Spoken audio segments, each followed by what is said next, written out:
बिस्मिल्लाहिर्रहमानिर्रहीम अल्लाहुम्मा सल्ली व सल्लम अला सय्यिदिना मुहम्मदिन कद कतहिलत यदरिकनी या रसूलल्लाह सल्लल्लाहु अलैहि वसल्लम।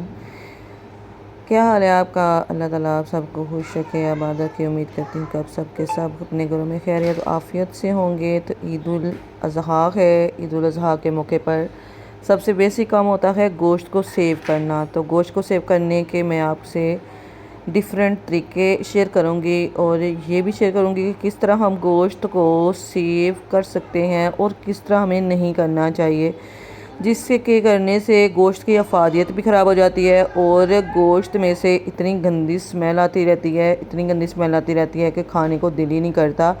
और कहा क्या जाता है कि ये कुर्बानी वाला गोश्त है, इसलिए इसमें से ऐसे की स्मेल आती है। ऐसा बिल्कुल भी नहीं है।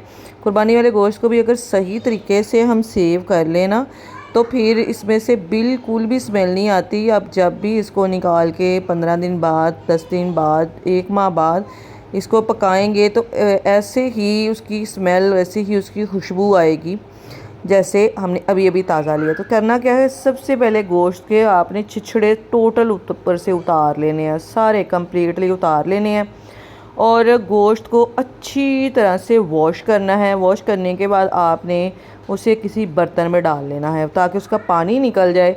और उसके बाद आपने चारपाई के ऊपर कपड़ा बिछा देना है।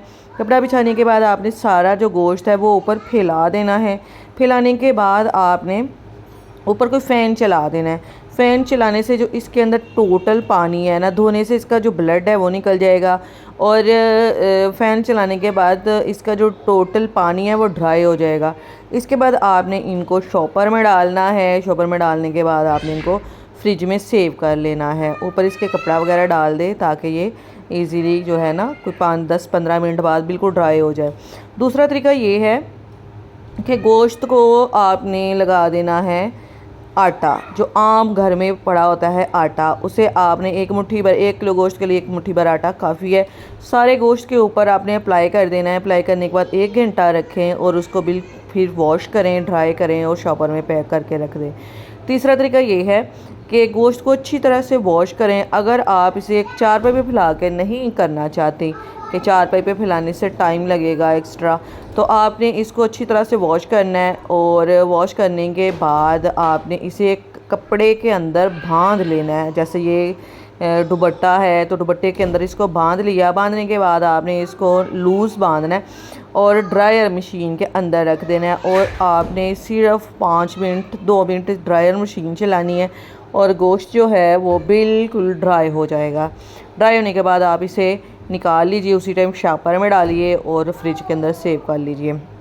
इसके बाद एक तीसरा तरीका, जब जिन लोगों के पास फ्रिज नहीं होती थी, पहले ज़माने में फ्रिजें नहीं होती थी, तो जिनके पास अभी भी फ्रिज नहीं है वो कैसे कर सकते हैं, वो गोश्त को अच्छी तरह से पहले उसके छिछड़े वगैरह जो सारा गंद है वो उतार लें, उसको अच्छी तरह से वॉश कर लें। वॉश करने के बाद उसको बॉयल कर लें।